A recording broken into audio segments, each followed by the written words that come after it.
Les pièges de la crypto.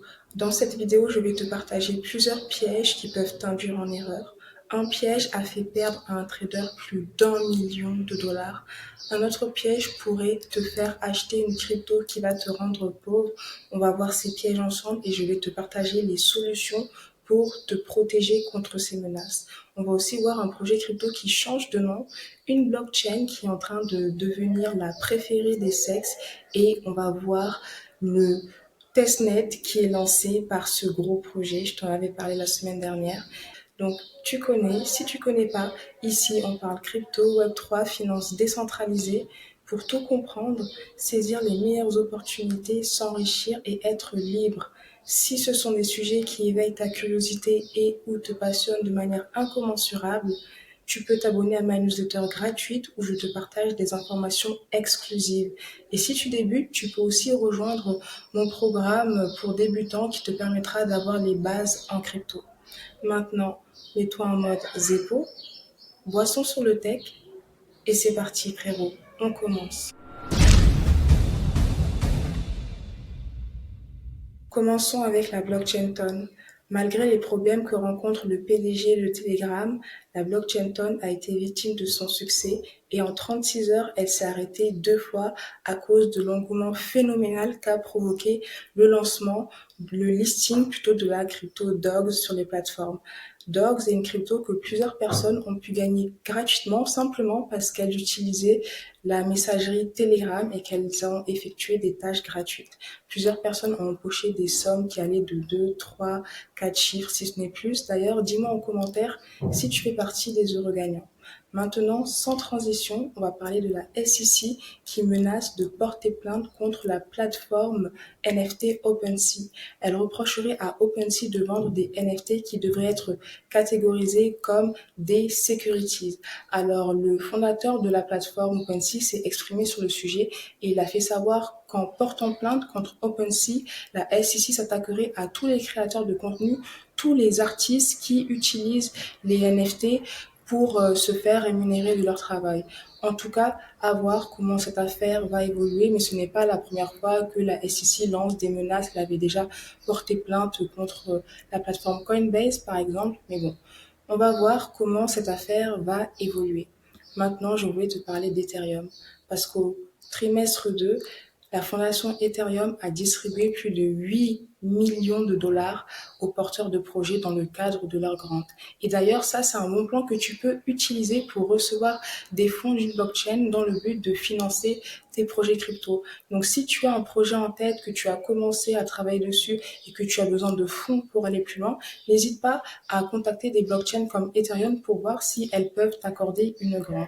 Ça, c'est le petit bon plan. Maintenant, on ne peut pas parler d'Ethereum sans parler d'une autre blockchain que j'apprécie de plus en plus, qui est Solana. Parce que là, grosse nouvelle qui, selon moi, renforce la position de Solana dans le marché. On a plusieurs grosses plateformes centralisées qui regardent de très très près le marché du liquid staking. On a même Binance qui a un peu utilisé le buy and sol. Donc Binance pourrait lancer un token de liquid staking sur Solana. Et ce n'est pas la seule plateforme. On a aussi BitGet qui devrait le faire. BitGet qui l'a déjà fait, pardon. Et en plus, BitGet le ferait probablement avec Sanctum. Donc Sanctum, c'est un projet de liquid staking sur Solana. Et d'ailleurs, suite à cette nouvelle, on a vu que le Sanctum a explosé. Le cloud plutôt, le cloud qui est la crypto du projet Sanctum a fait un plus 47%, il me semble. Donc c'est quelque chose qu'on va suivre de très très près.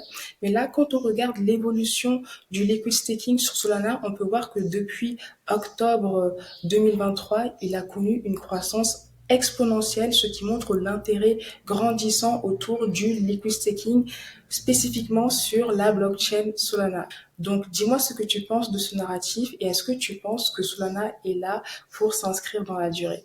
Maintenant, on va passer à la suite et on va parler de Soneum. Je t'en avais parlé la semaine dernière. C'est une blockchain qui a été lancée par Sony. Et là, ce que je voulais te dire, c'est que la blockchain Soneum s'apprête à lancer son testnet. Donc, tu peux y participer 100% gratuitement. Là, je t'ai mis le lien du thread si tu veux avoir toutes les informations. Et dans tous les cas, je t'en parlerai dans la newsletter. Donc, si ce n'est pas encore fait, abonne-toi, elle est gratuite et le lien est en description. Maintenant, on va passer à ce projet crypto qui change de nom. Il s'agit de MakerDAO, le projet derrière le célèbre stablecoin DAI. Donc, c'est un des projets DeFi les plus anciens. Donc, maintenant, MakerDAO va s'appeler Sky et son stablecoin DAI, va s'appeler USDS. Et donc, dans ce cadre-là, ils auront aussi des campagnes où les détenteurs du USDS pourront gagner du Sky. Et d'ailleurs, Spark, qui est un protocole de prêt d'emprunt qui s'inscrit dans l'écosystème de Sky, a lancé une initiative pour attirer d'1 milliard de dollars d'actifs tokenisés dans son écosystème. Donc, on voit qu'il y a beaucoup de changements qui se passent dans la DeFi et je pense que même si actuellement on rencontre une période d'accalmie, la DeFi a toujours de très très beaux jours devant elle. Et d'ailleurs, si tu avais du Maker, tu peux l'échanger contre du Sky. Donc, un Maker sera égal à 24 000 Sky. Et ils font aussi ça pour réduire le prix d'un token car on sait que même si c'est psychologique, plus un token a un prix qui est faible, plus il paraît plus abordable de la part des investisseurs, même si en soi, qu'un token vale 24 000 ou 1, ça n'a aucune différence puisque tu peux avoir une fraction d'un token.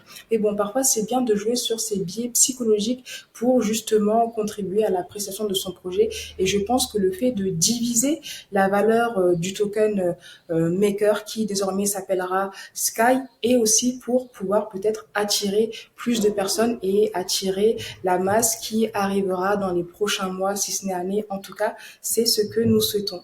Maintenant, passons à la suite. Un trader a perdu plus d'1 million de dollars parce qu'il a été victime d'un scam.